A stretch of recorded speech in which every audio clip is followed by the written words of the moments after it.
Evening, everyone. Today, I'm going to present on Credit Access Grameen, which is an NBFC in the microfinance industry. So, their tagline is basically stood the test of time and trust. And their mission is to be a responsible, sustainable, and trusted provider of need based microfinance. So, know your company. Going on to the formation of Credit Access Grameen.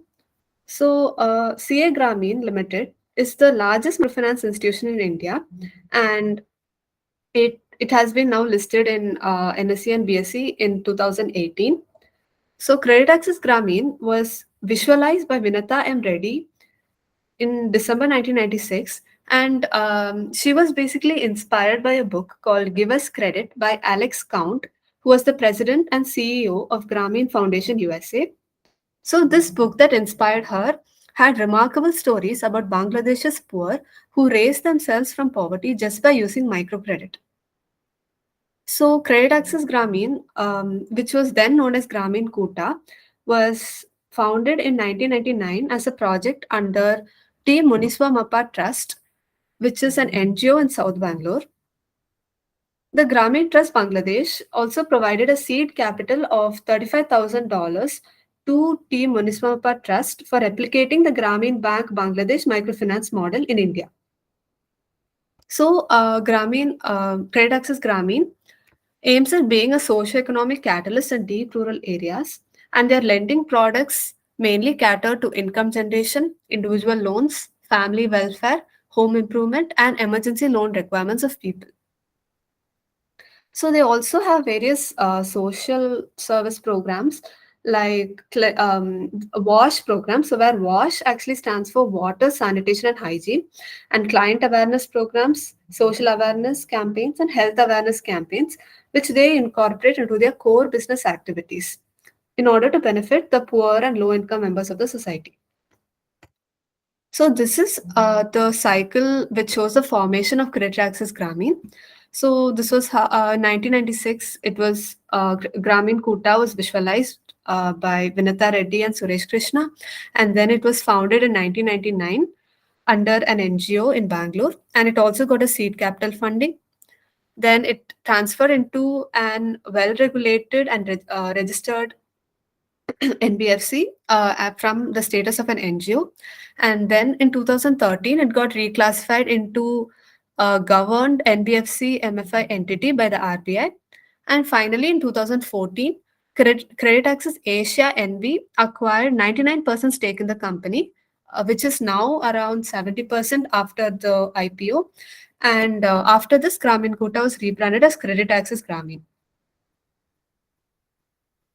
So going on into their business, basically they have these five products where the first one, income generation loans. These are loans that are given to support business enterprises and income enhancement activities like purchasing additional machinery and other fixed assets. And the second one, home improvement loans, are given to help customers with basically improving their home, like water connections, toilet constructions, repairing or replacing their roof, wall, floor, and maybe monsoon waterproofing, etc. And the third one, emergency loans. So these loans are used for meeting short-term cash flow constraints for emergencies, and the duration of the loan, the tenure, that is, it is maximum of 3 months. And the fourth one, family welfare loans. So these loans are generally availed by customers for reasons like festivals, marriages, medical needs, primary education, etc. And the tenure for these loans is between 24 weeks to 52 weeks, which depends on the loan amount. And the fifth one, retail finance loans. So this is basically a new launch, which was launched in 2016 in order to support enhanced credit needs of already existing customers. And the main aim was to make credit access a one-stop shop for all needs. And in last year, in the previous few quarters, Credit Access Grameen has also been piloting secured lending among already existing consumers for gold loans, auto loans, and these auto loans are basically focusing on two-wheeler funding. and then loans against property, loans to small businesses, etc. So in the next 5 years, they hope that it will have a 10% own, but still they want to primarily be micro lenders only, and they don't want this to cross more than 25% of their book. So going on in the ohm split, across several products, we can see that the income generation loans have the highest ohm, and it has been significantly increasing over the years. And the other loans like family welfare loans and emergency loans have the lowest ohm of 377 million and 28 million respectively in financial year 2022. The home improvement loans have also increased from financial year 2020 a little, but comparatively, it is also having a very low ohm, which is about 4,000 million in financial year 2022. Going on to the consolidated gross ohm, we can see a good increase from financial year 2019 to financial year 2020, which can be attributed to the acquisition of Madura Microfinance, which was another NBFC, and this was acquired in 2019. And there was a rise by 68% in 2020, and there was a rise of 22% from financial year 2021 to financial year 2022. So going on into the shareholding structure, CA Grameen is a promoter-driven company, as we can see here. So it has more than 50%. That it has 73.71 stake in CA Grameen currently. So Credit Access India is a well-established company, and it gets funds globally, and it provides working capital loans and other financial services to small informal businesses in India. So in Credit Access India, which is a promoter, there are more than 200 shareholders, and among them, Olympus Capital Asia has 15% holding. Asian Development Bank has 9%, and the remaining is held by a large group of family offices and high net worth individuals. And the top institutional investors for Credit Access Grameen are Nippon India Small Cap Funds, Canara, SBI Banking, UTI Mid Cap Fund, PGIM, and Edelweiss. So going on into the subsidiaries, it has three subsidiaries. So the first subsidiary is Madura Microfinance Limited, MMFL. It was an unlisted NBFC MFI incorporated in 2005 by Tyagarajan, and it aims at providing unsecured microfinance loans to women self-help groups in mainly Tamil Nadu. So in November 2019, um, it first announced that Credit Access Grameen announced that it was going to acquire the Madura Microfinance, and it is now a wholly owned subsidiary. Um, it is a material subsidiary, and the company has 76.31% of the shareholding of Madura Microfinance as of financial year 2022. So, this transaction has helped Credit Access Grameen as it gets access to high vintage customers of Madura Microfinance, and it has helped in increasing the branch infrastructure in Orissa, Bihar, and Tamil Nadu, which are very good states for microfinance business. And recently, in financial year 2022, the company successfully completed the integration process of Madura Microfinance Limited. The second subsidiary is Madura Micro Education Private Limited. So this is a wholly owned subsidiary of Madura Microfinance. It is a very small company, and no business operations were carried out in 2022. And it has the number of assets that it has are only about 32 lakhs. The third subsidiary is Credit Access India Foundation, which was incorporated in 2021 as a wholly owned subsidiary. And it was the main aim for its incorporation was to carry out all the CSR activities of the company. So, going on into the geographical presence, CA Grameen has a pan India presence, and it has strictly followed the policy of expanding through contiguous districts, and it has also avoided some bad districts that have bad repayment history. So, this strategy has helped in building deep penetration in each state rather than just expanding everywhere. And this contiguous expansion also provides the advantage of not facing any major cultural or language changes. So, through this approach, Credit Access Grameen has expanded in nearly 230 districts across 13 states and one union territory. And it has 1,727 branches.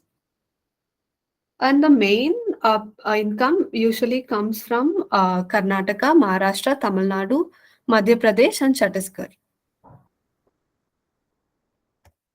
So, going on to their awards and recognitions, there are many awards, like starting with they won the breaking ground in wash financing, where wash is water, sanitation, and hygiene, where they provide funds in order to improve sanitary practices. And they also won the Great Place to Work certified for the third consecutive year, Best in Enterprise Mobility and Data Center by the Indian Express Group, and impactful contribution to the financial inclusion by the 12th NBFC 100 Tech Summit, and the Gold Shield Award for Excellence in Integrated Reporting on SDGs 2020 to 21. Credit Access Grameen also gives importance to community service, and for which it has got certain recognitions like the Resilient India Award 2017 for sanitation loan, 2017 Sanitation Awards for Best Financial Accessibility, Code of Conduct Assessment, where it has retained the COCA 1, Star MFI certification, 100% compliance, Client Protection Principles recertification, and it has also retained its rating from various credit rating agencies. So, going on to the promoter and board, the promoter is Credit Access India, which was formerly known as Credit Access Asia. So, this holding company has its head office in Amsterdam, Netherlands, and Credit Access Asia had acquired CA Grameen in 2012, and it currently has a stake of 73%. So, Credit Access Asia has also set up various greenfield operations such as Credit Access Philippines, Credit Access Indonesia, Vietnam, and many more. But in 2020, there was a demerger of all Southeast Asian businesses and focus only on India. So it has been in business for over 13 years, and Credit Access serves around 4 million clients, has around more than 15,000 employees operating through its branches in India. So the clients of Credit Access are mainly women running retail shops, small scale traders, and family farmers. So, the main shareholders of Credit Access India are, as I said before, Olympus Capital Asia having 15%, Asian Development Bank 9%, and family offices and high net worth individuals around 50%. So this shows the formation of Credit Access India, where first Microventures SA, which was later called Credit Access Asia, was established in 2008, and then in 2012, Credit Access Asia acquired 99% stake in Grameen. Then it also sets up various greenfield operations in Southeast Asian countries in 2014. In 2017, Asian Development Bank becomes a strategic shareholder, and in 2020, there was a demerger of all Southeast Asian businesses, and Credit Access Asia was then renamed as Credit Access India. So, going on into the board of directors of Credit Access. Excuse me, Paulo Brichetti is the founder and non-executive director of Credit Access India, and he has more than 20 years of experience in innovative business and financial initiatives. So, before setting up Credit Access India, he was the managing director of CTM Altro Mercato, the advisor of the Council of Europe, president of Microcredit Yarrell, and the European Fair Trade Association. So, going on into the next person, who is Francisco Mocagata, who is the chairman. He is the CEO of DC Advisory in Italy, and he has extensive experience in corporate governance as managing director of several financial institutions like Alantra, Banca IMI, and Deva Securities. Then Cohen Slope is the who's the CEO, is the managing partner at Cable Road Fiscal Agents, where he specializes in internal taxation relating to trade inflows, logistics, and corporate restructuring. And he used to work at Loyne and Loaf, PepsiCo, GE Finance in Treasury and Tax in Rotterdam, London, and Hong Kong. So these are the other independent and non-executive board of directors of Credit Access India. Benedetta Corazza, Stefania Petriccioli, Daniel Mintz, Michael Adswonger, Lamberto Cremonesi, and Federico Carini. Going on to the board of directors of Credit Access Grameen, the board of directors have a great mix of expertise and experience in banking and operations, investment, risk management, microfinance, and human resource development. They have over 15 years of experience at the minimum leadership level, and the CEO and CFO have more than 20 years of experience. So, this shows that the management has seen most of the economic cycles, and they have at least seen two tough economic downturns of the 2009 recession and demonetization. So, George Joseph, who is the chairman and lead independent director, so he retired as the chairman and managing director of Syndicate Bank, and he was earlier associated with Canara Bank for more than 36 years. He is also the director in Wonderla Holidays, Popular Vehicles and Services, Madura Microfinance Limited, and he has been with CA Grameen as independent director since 2015.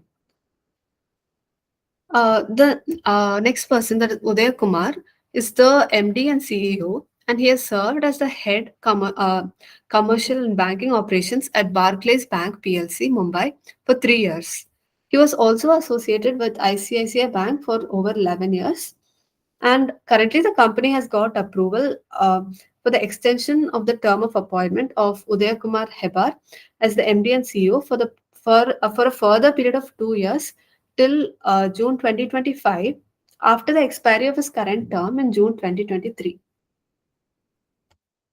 Massimo Vita, he's a non-executive director, and he has a master's diploma in development, innovation, and change from Bologna University in Italy, and a degree in economics and commerce from Verona University again in Italy. And he was also the head of operations support for Credit Access Asia for 3 years, and he's currently the chief risk officer for Credit Access India, uh, who's the promoter of Credit Access Grameen.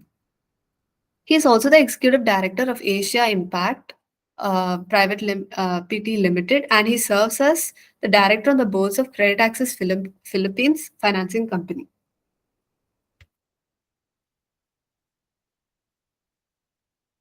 So, Paulo Brichetti he's the vice chairman and non-executive director, and he is the founder and non-executive director of the promoter company, and he has more than 20 years of experience in innovative business and financial initiatives. Sumit Kumar is a non-executive director. He was associated with the Boston Consulting Group, and he's a managing director with Olympus Capital Holdings Asia, uh, Asia India Advisors Private Limited, and has been associated with Olympus Capital for over 10 years. Then Manoj Kumar, again, he is also an independent director, and he is the founding trustee of Tata Institute for Genetics and Society, and he is the senior advisor to Tata Trusts. He has more than 2 decades of leadership in banking, capital markets, financial technology sectors, etc. And he is an alumnus of Harvard Business School, and he lives in Bangalore, India. Lillian Jesse Paul, she's an independent director who was previously associated with Wipro Limited as the Chief Marketing Officer and Infosys as Marketing Manager. She's on the board of Paul Writer Strategic Services Private Limited, Explio Solutions, Royal Orchid Hotels, Bajaj Consumer Care Limited, Policy Bazaar Insurance Brokers, etc. Rekha Warrior, she is another independent director and she has been a member in the board of directors since October 2022. So she has an experience of over 30 years with RBI and she has headed the Department of Financial Stability and Internal Debt Management. So right now she is an independent director on the board of IIFL Securities Limited, IIFL Wealth, IIFL Facilities Services Limited, etc. And she basically holds a master's degree in applied maths from the University of Bombay and master's in public policy from Princeton University, USA. So going on into the risk mitigation and underwriting. So so risk management is basically very important for any NBFC, and Credit Access Grameen has a very good system for risk mitigation. So first, through geography selection, it has a very systematic methodology for selecting new geographies, and through contiguous district-based expansion, it ensures that there is deep penetration in every district and there is no cultural or extreme cultural or language barriers.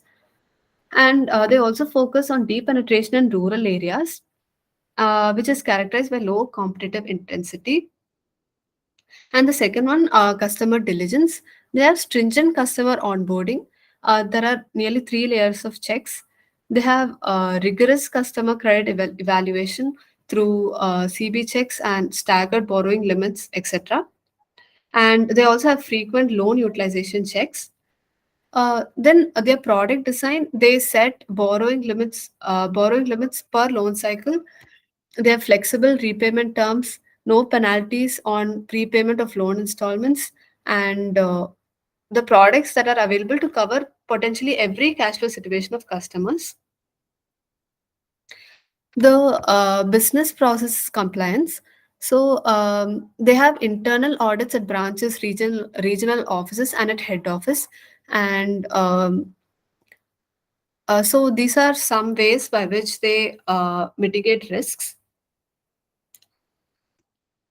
And all the loans that they give are mostly through the joint lending mechanism. So this itself acts as a security or that is a loan collateral. So through this joint lending mechanism, there is a strong group bonding, and because of this joint lending group mechanism, the entire group is responsible for repayment, and this ensures that the number of defaults are less. And it also helps in strong credit discipline and high quality consumers. Going on into the ILFS crisis. This ILFS crisis came out into the open in August 2018, and the main quarters affected are the quarter two and quarter three of financial year 2019. So this can be seen as the GNPA percent and NNPA percent of Credit Access Grameen has been increasing to nearly 1% and 1.19% from quarter one financial year 2019. And the ROA and ROE percent, however, have not been majorly affected because of this crisis. So the price to book value ratio also shows a fall from quarter two financial year 2019 and quarter three financial year 2019, where it has fallen from 3.6 to 2.6 and further to 2.5. Yes, and so this shows the various crises that credit access and any industry in any company in the industry has faced. So these are the AP crisis, demonetization, and COVID-19. So even irrespective of these unprecedented crises, CA Grameen has been able to bounce back strongly in terms of achieving its strategic objectives. So the management has been conservative with respect to making provisions, while at the same time not sacrificing on the quality of the loan books. So because of this, in spite of the liquidity crunch, Trade Access Grameen's net profit in financial year 2019 grew by 1,400 million against 751 million for the earlier year. Going on into the forensics, the forensic score was 82.6%, which is actually a good score, and it got 19 out of 23. So there are four basic parameters which did not qualify. So the first one is that the board quality and autonomy. It was not headed. The audit committee was not headed by an independent director. So it was headed by Mr. Gururaj Rao, who's not an independent director. And the company has paid loans to its subsidiary, that is Madura Microfinance Limited, of about 153 crores. And the percentage of net fixed assets, which is goodwill, is 64%. So the high goodwill percentage is because of the acquisition of Madura Microfinance Limited in financial year 2020. So the cash consideration was 657.41 crores, which was transferred. And but however, the net identifiable assets acquired were only 450 crores worth. So this is why the goodwill of 317 million is present on its balance sheet.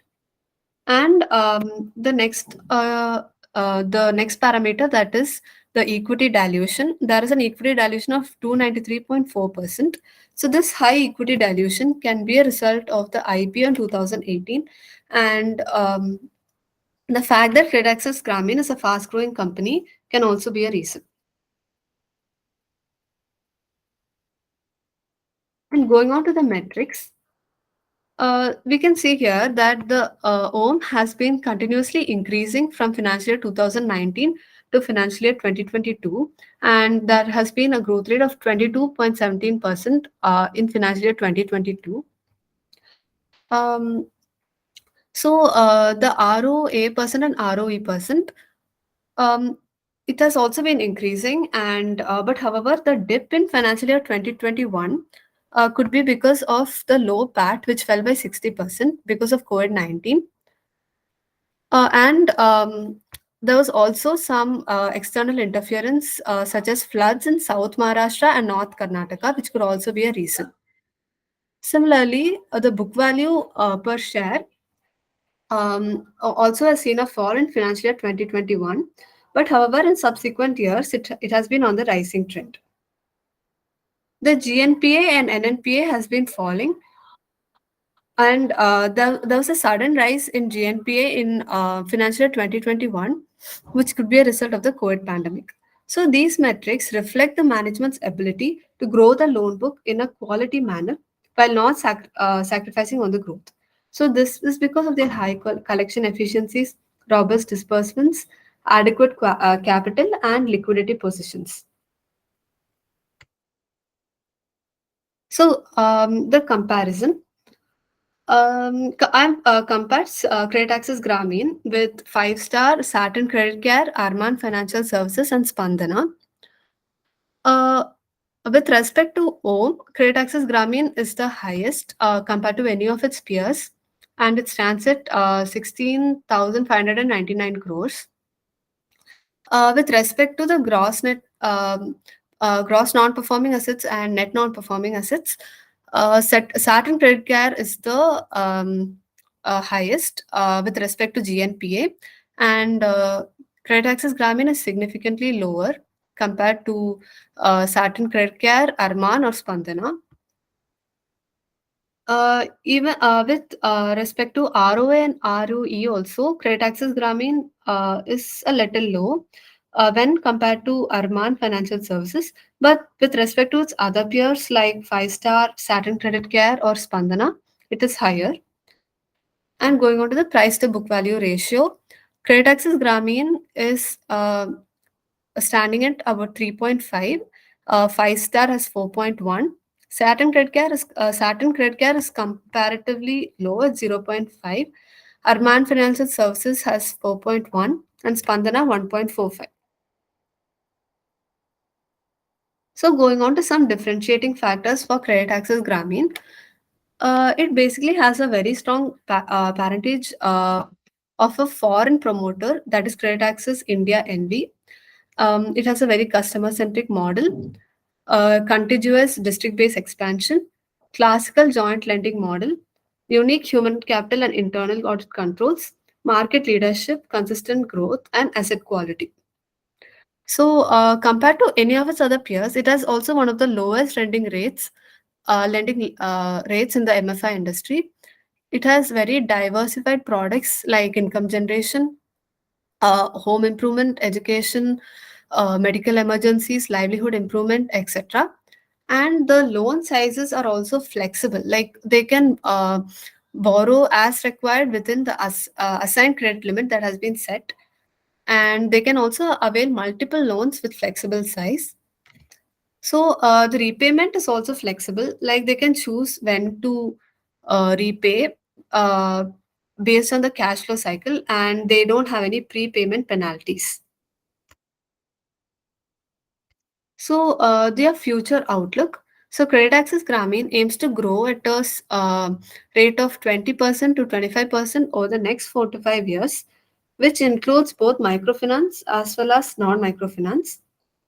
The asset-backed loan portfolio, which is currently at 100 crores, and they have plans to reach 5,000 to 6,000 crores in the next 4 to 5 years, and make it contribute to about 10 to 12% of the overall portfolio.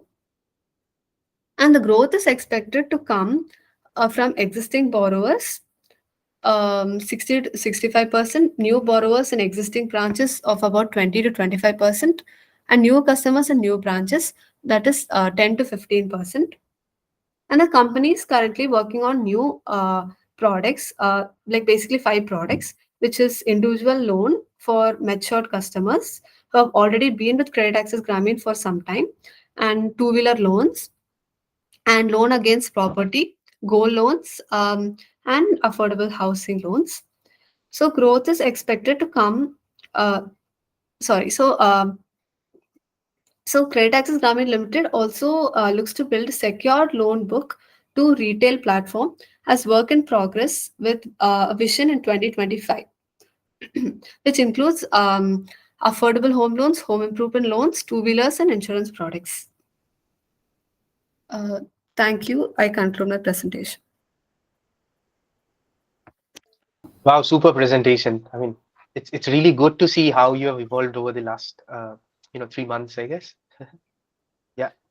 Yeah, fantastic, Bhavna. Congrats. Very, very, very nice presentation covering, all the things that we expected you to cover. So one interesting fact that you already mentioned was that the huge percentage of their fixed assets is goodwill. And I just checked on Screener that the goodwill has even increased from March to September by another 130-40 crores. So that must mean that they've done another acquisition in this financial year. Are you aware of any such development? Uh, as far as the annual reports that I checked, they only showed No, no, those. annual report will be till 2022. That's right. It won't show up in the annual report. So I was just checking Screener, and the intangible assets from 318 crore in March 2022, in September they've gone up to 457. So maybe they have done another acquisition probably. Otherwise, I don't see how intangible assets can go up so much. So I will capture this question in my feedback, Bhavna. So it will be Yeah, worth it sure. to, I think, deep dive into this. Interesting, very interesting. They have a very weird, I mean, not weird, very unique ownership model where a firm based out of Netherlands is owning them. Yeah. And Uh, it's interesting. You said they've now sold off all their other microfinance companies in Asia, right? Apart from the India one, Yeah. Philippines, etc. Whatever they Yeah, have. they had in Philippines, Vietnam, and all, and then they sold it off, and now it's only Credit Access India. It's only Credit Access India. Okay. Okay. So so very interesting. So Gaurav, I can't remember an ownership structure like this. Hmm. I mean, usually what happens is, for example, Unilever will set up its own subsidiary here, and then it'll sort of go ahead. But here, that company's primary business only seems to be the India business. It's not like, it has a lot of other global business. So, Bhavna, I'll capture some questions around this, maybe digging out a little bit more info on this will be useful, because you mentioned strong parentage as one of the strong points, right? Points of Yes. differentiation.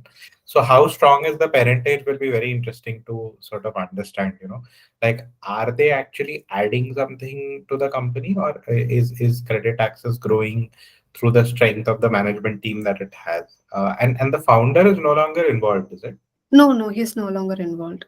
She, right? Some Vinta No, Krishna. actually, yeah, Yeah. she plus she also had another friend, Suresh. Suresh Reddy. Yeah, Suresh. Right, right. Okay. So they are not involved. No, no, they are not there. So when Credit Access Netherlands decided to make the investment, they exited completely.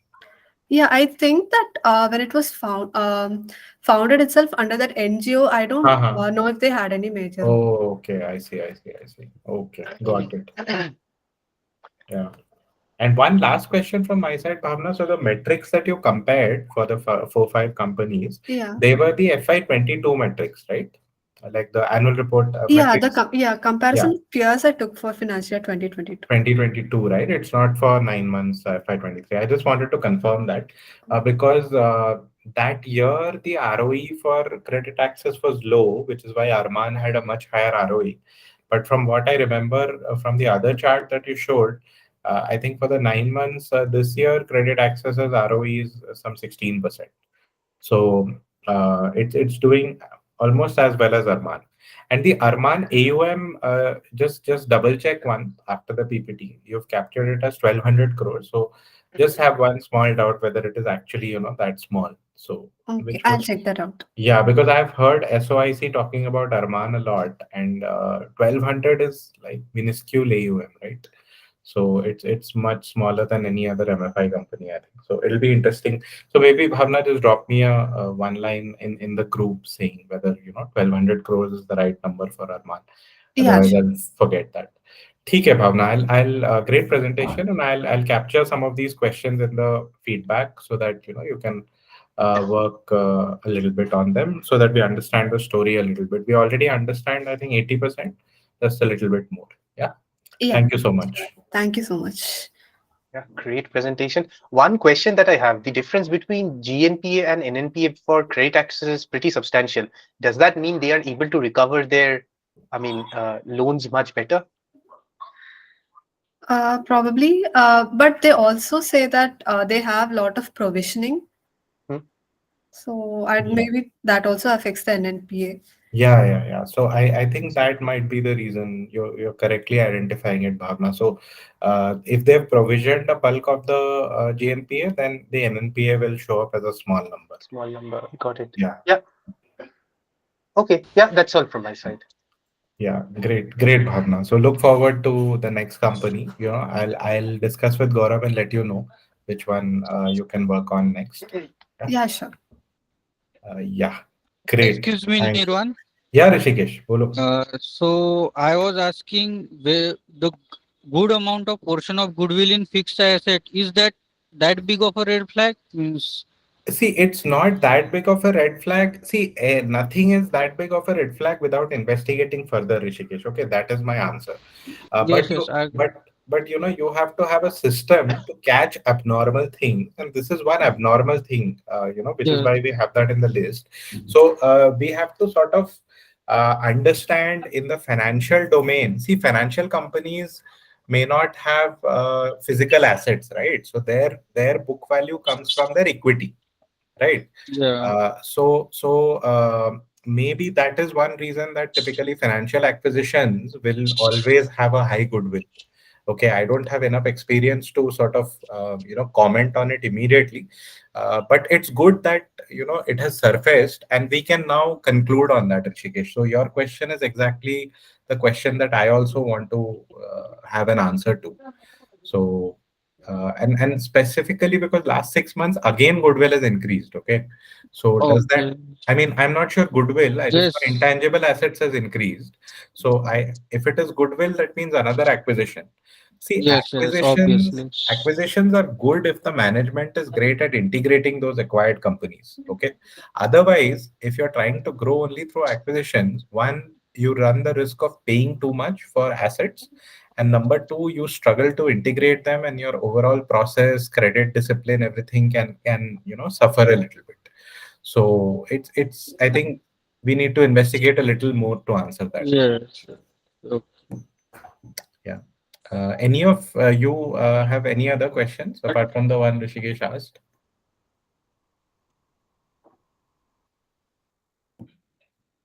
No, nothing from my side. Okay. There are a couple of. I'm going through Arman's actually their PPT, Yeah. and their asset under management for the last 3 quarters is 1,642 crore. Oh wow. So Bhavna's number is correct then. Hmm. Yeah, and interestingly, in Arman's chart or in the PPT, there's a new item which is impact of RBI's new microfinance guideline. Maybe this is something we should also look at Yeah, for so it. actually, yeah, just to inform, all of you, so this is something that I'm already aware of, so I can talk about it. So, in I think FY22, one of the quarters, I don't exactly remember. I think after Q2 FY22, Gaurav, so maybe after Hmm. September, RBI came out with a guideline saying that the way of recognizing NPAs for NBFC will become exactly the same as it is for banks. So earlier, what used to happen is if an NBFC customer has not paid them beyond 90 days, but it is expected to get cleared in the same month, okay, then they had the flexibility of not classifying those accounts as NPA. And then with this guideline change, they had to classify all of that as NPA. So every NBFC company has a spike in NPA starting from that quarter, Hmm. which is due to Okay. a guideline change. Right. Yeah, that's regarding NPA, but I think if you see annual household income limit raised to 3 lakh, and maybe Correct. we can investigate these. This would be Correct, interesting to correct. see actually. No, actually, in the microfinance industry, Hmm. also RBI has come out with a very nice guideline. So earlier, Hmm. what RBI used to say is you can charge a maximum of so much interest rate. So I think interest rates were capped at some 20-25%. So Hmm. that prevented firms from lending to riskier customers. Say a customer, an NBFC like Credit Access has assessed a customer, and it has said that okay, this guy is so risky that I have to lend at 30%, but because of the RBI guideline they were not able to lend to them. So that is one change that RBI has Hmm. made, that now the cap has been removed. And the second change they have made, which is I think the one that you're pointing out here, is earlier people having an annual income below 1.25 lakh only could be given loans under MFI companies. Now that has been increased from 1.25 to 3 lakh. So the field of play for MFI companies has suddenly become 3x or more. Hmm. Correct. So yeah, these are some relaxations which the microfinance industry has really welcomed. If you look at their commentary, all their management commentaries in the last 6-7 months, these things have happened. So all of them have said that these are very good regulation changes, and which is why microfinance sector, Gaurav, is undergoing a lot of bullishness. Uh, Right. which is why I am bullish on Manappuram, because Ashirvad is a microfinance company, right? Hmm. So yeah.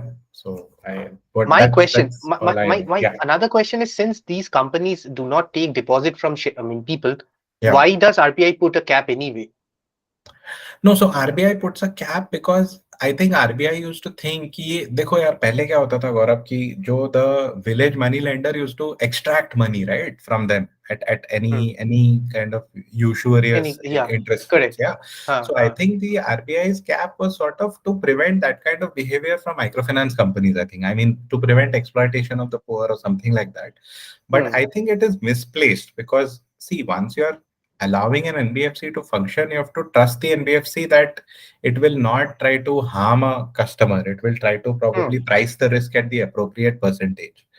Right. So I think that I haven't read about it, but I think that is the reason RBI had this cap, and now thankfully they've removed it. So Yeah, exactly. So yeah, this limit doesn't seem a good idea. Maybe yeah. the percentage is fair enough. I mean, the percentage Oh, you in mean which they the should work. Oh, you mean the income limit you were Yeah, saying yeah, that okay, okay. So income limit was I think there because yeah, I'm not sure why they were having an income limit actually. You're right. I mean if a more wealthy customer wants to avail of a loan, let them Hmm. avail. So yeah, good point. So anyway, they've So relaxed it. That's a good thing. yes, Yeah. great then. Okay. Yeah. Yeah, so I also read about this RBI guidelines Yeah. during that after con call in they Right. mentioned. So Right. I think so this mostly answer your question that spike in NPA during Right. I think so FY22. So they said that they are following that guideline. So Correct. there must be spike in NPA due to this thing. Correct. Correct. So in Yeah, Aptus also it happened and you covered it in your PPT. I remember. Yeah. yeah. So I read somewhere in their con call that they are incorporating that RBI's guideline.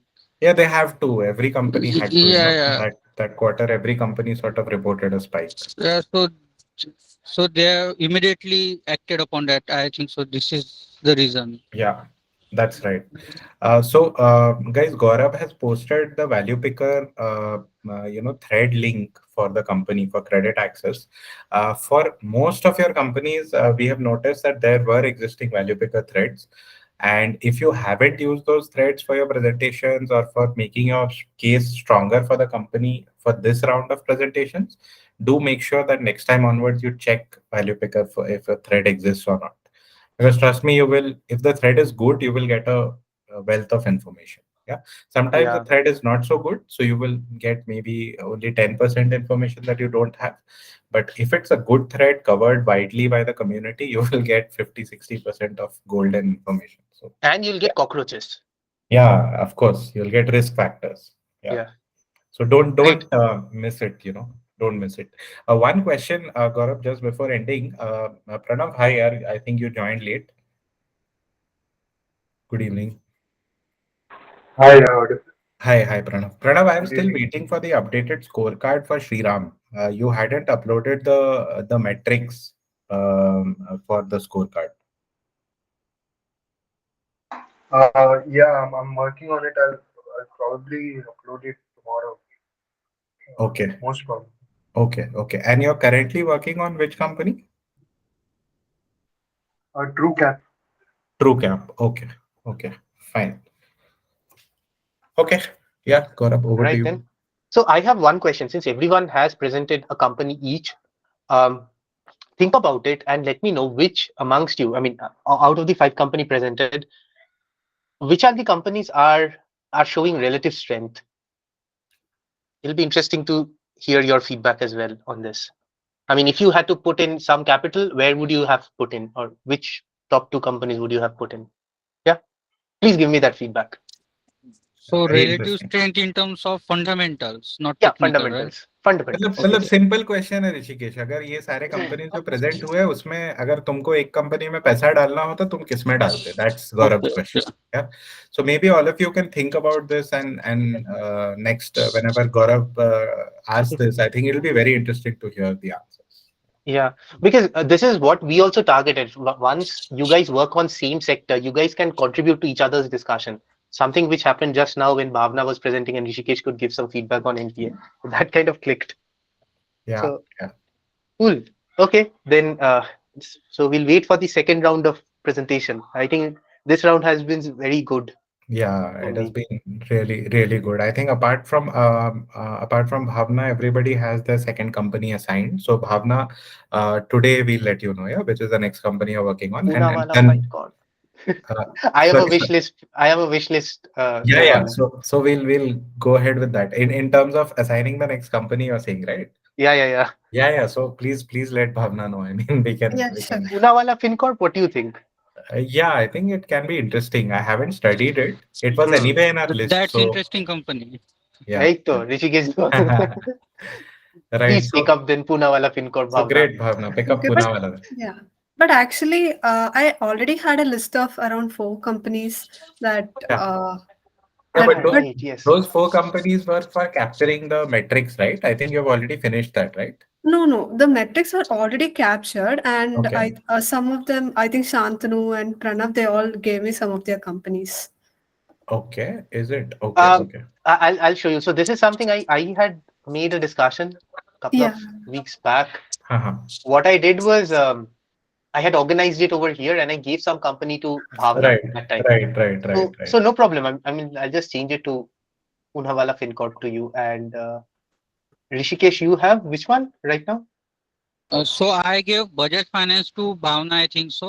So Uh, you, yeah, I can take it back. No problem.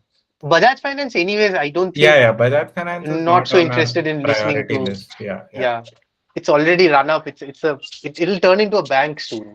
Yeah, yeah. So there's not much to, see, we are interested in analyzing companies where the market hasn't discovered everything about them. So yeah, Bajaj Finance is very low down in that list. Mm-hmm. Cool. So Bhavna, never mind. You pick up, Poonawalla, yeah, yeah, and sure. yeah, and It is. and I think Poonawalla, who has filled up the metrics? Me. Rishikesh, you have Great. filled it up. Okay, okay, great. So, Bhavna, what we are doing is, for example, I think last week Kunal got a company for which Pranav had filled up the metrics. So, one thing you can do is, if you're while you're analyzing, presenting the company, if you find any metric calculation is different from your calculation, just make sure to tag that person in Notion and just clear up that confusion. Yeah. So this Yeah. will also act like a double check sort of on the numbers. Yeah. Yeah, I'll do Yeah. that. Yeah, you guys have become experts at NBFC. Very good. I'm Yeah. happy. Very, very nice presentations. I really enjoyed all of them. And it'll be very interesting to hear which companies you think is worth, putting money in. So that'll